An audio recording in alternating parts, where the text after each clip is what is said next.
ভাই টিভির স্টক তো দেখে কমে কমে গেছে, ভরপুর বিক্রি করেছেন, কিন্তু ভাই হঠাৎ শুনলাম নাকি দাম বেড়ে গেছে ভাই। যদিও কমে গেছে স্টক, বাট এখনো পর্যন্ত এই যে দেখেন R Q1 গ্যালাক্সি প্রো এই যে মডেলটা আছে, এটাতে 150 পিস কিন্তু স্টকে এখনো আছে। ও এখনো আছে এখান থেকে 150? হয়তো 10-15 পিস মাল গিয়েছে, এটা কোনো সমস্যা নাই। সেরা ইলেকট্রনিক্স মানেই হচ্ছে অস্থির, কিন্তু এখানে সবসময় প্রোডাক্ট একবার অ্যাভেলেবেল থাকে। ভাই তাহলে এখন কি দাম এই যে বাড়ছে। যে স্টকটা আছে, এইটাই কি সেই আগের দামে থাকবে না নতুন দামে দিবেন? ভাই সেরা ইলেকট্রনিক্স মার্টে সবসময় কিন্তু পাইকারিতে থাকে, আর এখানে যদি ডিসকাউন্ট চান তাহলে কিন্তু আপনি হাইরা যাবেন। ডিসকাউন্ট চাইলে আপনি পাবেন 2000-3000 টাকা ডিসকাউন্ট। আর আপনি যদি চান এখান থেকে এক পিসও পাইকারিতে নিতে যাবেন, এই যে টেলিভিশনটা, এটাতে কিন্তু 15,000 টাকা আপনি লেস পাবেন। আচ্ছা, 15,000 টাকা পনেরো লেস। হাজার টাকা লেস পাবেন। এটার মডেলটা হচ্ছে 43 R Q1 Galaxy pro, 2 GB RAM, 32 GB internal store, remote voice, without remote voice, on 20 Hz refresh rate, version 14, MEMC থাকবে।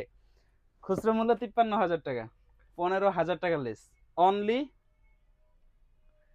প্রাইস কত ভাই? ভাই এটার প্রাইস থাকবে অনলি 37,900 টাকা, 64 দিলে ফ্রি ডেলিভারি। সব ভিজিট করলে ইনশাল্লাহ আরো কিছু টাকা অনার করা হবে।